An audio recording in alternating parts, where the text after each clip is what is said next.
कहते हैं जहां रोशनी होती है वहीं अंधेरा भी होता है। देवों की दुनिया हो या असुरों की, अच्छाई के साथ हमेशा बुराई भी मौजूद रहती है।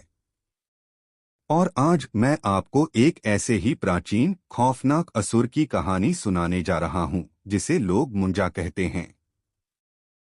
कोयलघाट गांव शांग। कोयलघाट की वीरान गलियों में धीमी हवा चल रही है। पुराना पीपल का पेड़ झूम रहा है। दूर कहीं कोयल की आवाज, लेकिन उसमें भी एक अजीब सी बेचैनी है।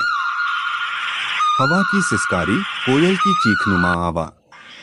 अमर का कमरा। रात अमर अपनी पुरानी डायरी पढ़ रहा है जिसमें उसके दादाजी की लिखी कहानियां हैं। एक कहानी का टाइटल है मुंजा।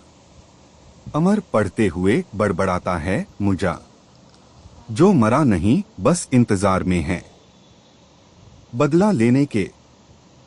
अचानक अमर किताब रखकर सो जाता है। उसे नींद आ जाती है। हवा तेज चलता है और अमर की खिड़की खुली रहती है। अमरपुर सपना आता है। सपने में देखा है कि मुंजा का स्केच उसके सपने में हंसता हुआ नजर आ रहा था। वह बार बार ऐसे जाको नहीं छोड़ूंगा नहीं छोड़ूंगा। अचानक अमर की नींद खुल जाती है और वह डर कर बैठ जाता है।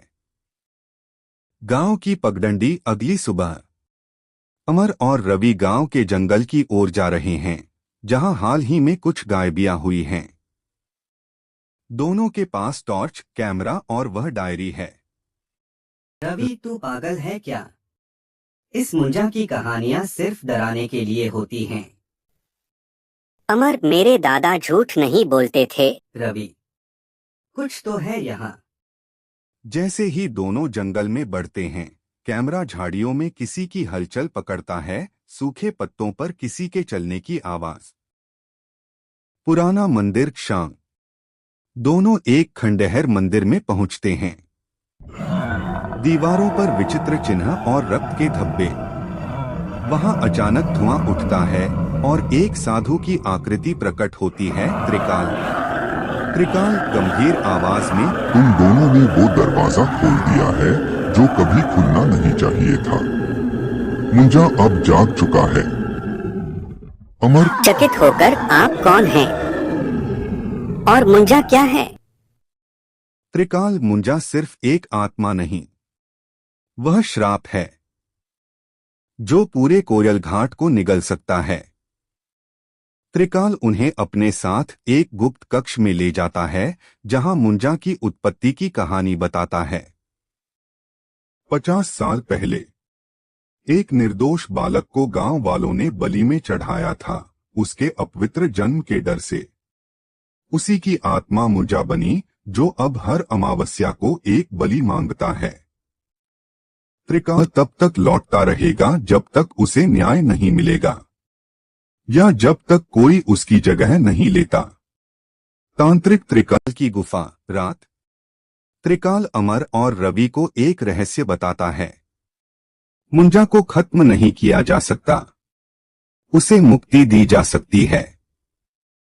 और मुक्ति उसी स्थान पर मिलेगी जहां से उसका क्रोध जन्मा था। उस पीपल के पेड़ के नीचे।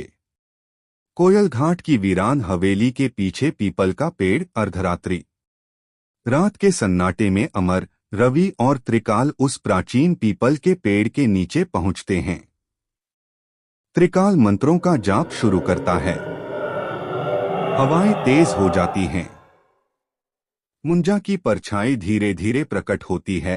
पहले नीली आंखें, फिर उसकी कटीफटी पीपल जैसी खाल और फिर उसकी मासूम मगर राक्षसी शक्ल।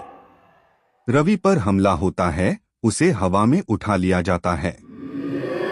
अमर चीखता है। रवि कहता है कि मुझे छोड़ दो, मैं तुम्हारा क्या बिगाड़ा है। मुंजा कहता है कि तुम मुझे गुस्सा दिला दिए हो, इसलिए मैं तुम लोग को नहीं छोड़ूंगा। मुंजा और उग्र हो जाता है और रवि को उठाकर करने लगता है। रवि कहता है, मुझे नीचे उतरो, मुझे मैं तुम्हारा क्या बिगाड़ा है। मुंजा कहता है, मैं तभी शांत होगा जब तुम मेरा प्रिय खिलौना ला दो, सभी मान जाते हैं। रुक जा मुंजा, तेरा बदला पूरा हो गया, हमें माफ कर। त्रिकाल एक त्रिशूल निकालकर मंत्रों के साथ उसकी आत्मा को शांत करने की कोशिश करता है, लेकिन मुंजा और भी ज्यादा उग्र हो जाता है। त्रिकाल बताता है कि मुंजा दरअसल उसी गांव का एक बच्चा था, नागेश, जिसकी मृत्यु मुंडन के 13वें दिन हुई थी। उसके चाचा ने जमीन के झगड़े में उसे मार दिया था और उसकी आत्मा वहीं पीपल तले भटकती रही। अमर और रवि उस जगह नागेश की एक पुरानी लकड़ी की खिलौने वाली गाड़ी रखते हैं, वो गाड़ी जो उसकी आखिरी याद थी। त्रिकाल अंतिम मंत्र पढ़ता है। धीरे धीरे मुंजा की नीली आंखें मध्यम होने लगती हैं। वो बच्चा अब डरावना नहीं दिखता, मासूम और शांत दिखाई देता है। मैं अब थक गया हूं। मुंजा की आत्मा हवा में घुल जाती है।